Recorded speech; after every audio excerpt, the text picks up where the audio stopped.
Welcome to No Patience for Stupidity, the only place for unbiased reporting on stupid Republicans.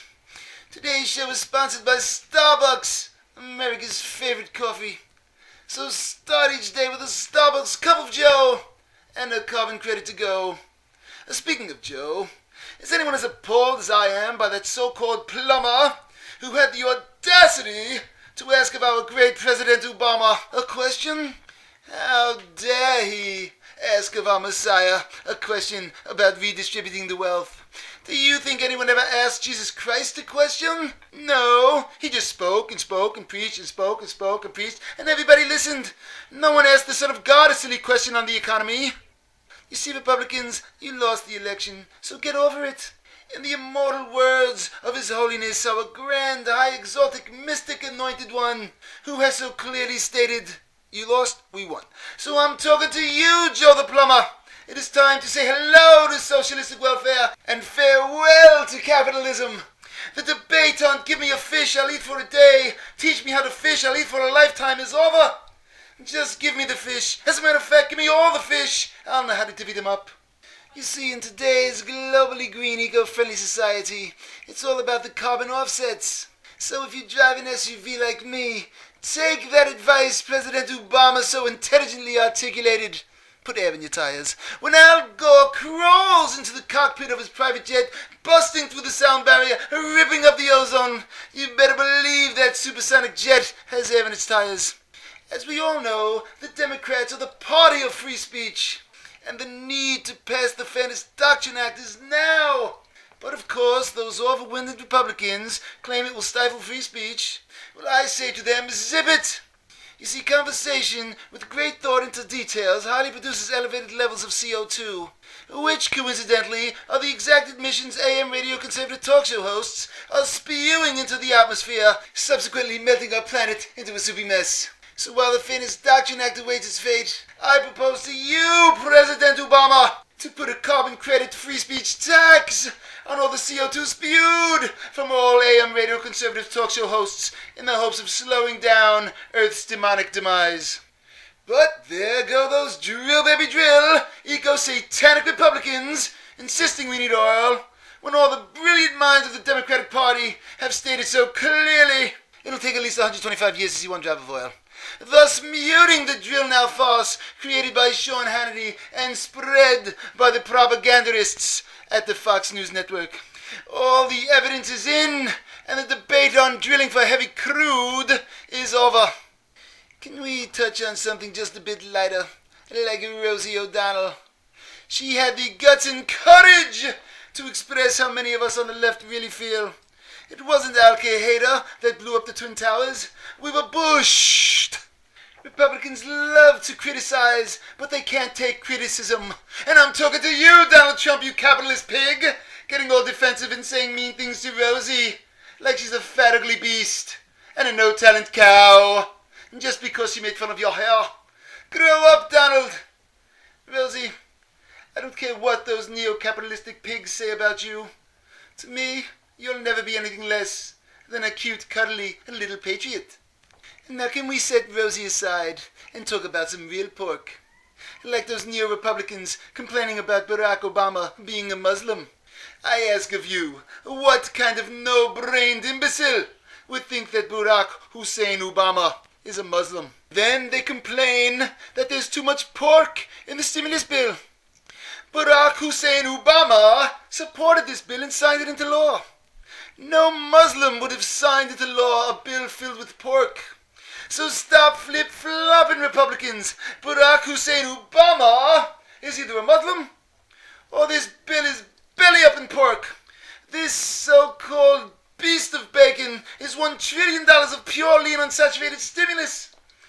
Bush's $350 billion piglet was pocket change compared to this Pigosaurus. Trillions are needed to jolt. Speaking of a jolt, the non-partisan panel poll conducted by the DNC, the IPCC, and Juan Valdez have unanimously concluded and again named Starbucks America's most computer-savvy, eco-Java-friendly coffee. But as usual, those misinformed conservatives go to Dunkin' Donuts, where any idiot can order a small coffee light and sweet. The next thing you know, those neo-republicanos will invade Starbucks demanding freedom frappuccinos.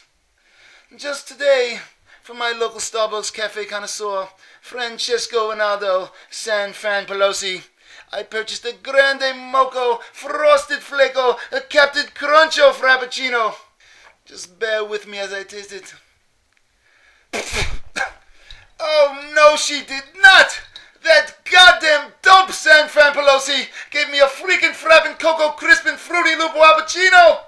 Doesn't anyone in this godforsaken Starbucks speak English? Oh, which reminds me. Start each day with a Starbucks cup of joe and a carbon credit to go. I would like to speak directly to the brilliant youth of our great country. For without the knowledge, intuitiveness, and free thinkers of America's college students, this unanimous vote for change could not be possible. So on graduation day, while you're sitting amongst your peers, sipping on your Starbucks cup of joe, waving to your proud parents your carbon credits to go, as you take off your college caps and toss them into the sky, rest assured before that cap hits the floor, you'll be fitted with a brand new hard hat, a recycled shovel, and a pick, so you can get right to work at the grassroots rebuilding America's infrastructure, roads, and bridges. So dig in to change you can believe in. Oh, and did I mention, for all you specialty students, for example, with a marine biology degree, don't feel left out, because there'll be plenty of work for you down at the docks, scraping barnacles off the bottoms of boats, making them much more energy efficient, as these ships will now glide effortlessly through the world's oceans, further saving our planet from its cataclysmic demise. But those stupid Republicans, again totally out of touch with America's youth. You see, we've tried it the Republican way, based on the outdated beliefs of our founding fathers. Like cutting taxes, give me liberty or give me death, taxation without representation, life, liberty, and the pursuit of happiness, and all that other poppycock just don't work. It's going to take more and more government to get us out of the mess our capitalistic founding fathers got us into.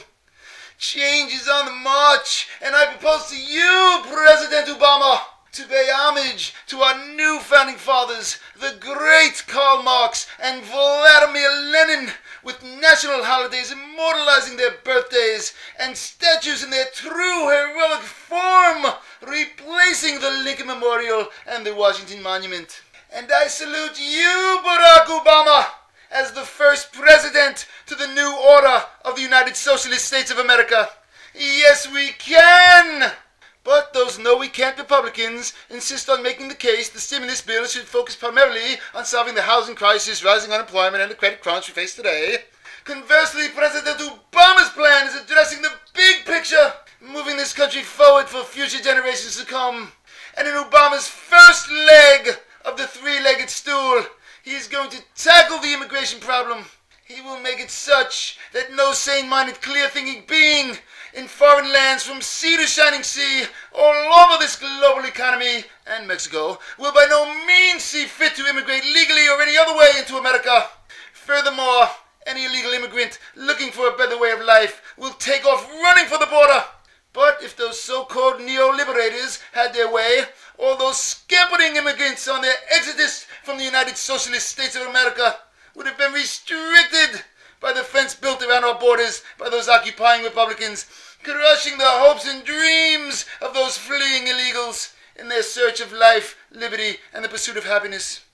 In the second leg of Obama's transparent three-legged stool, he will engage directly with our national debt.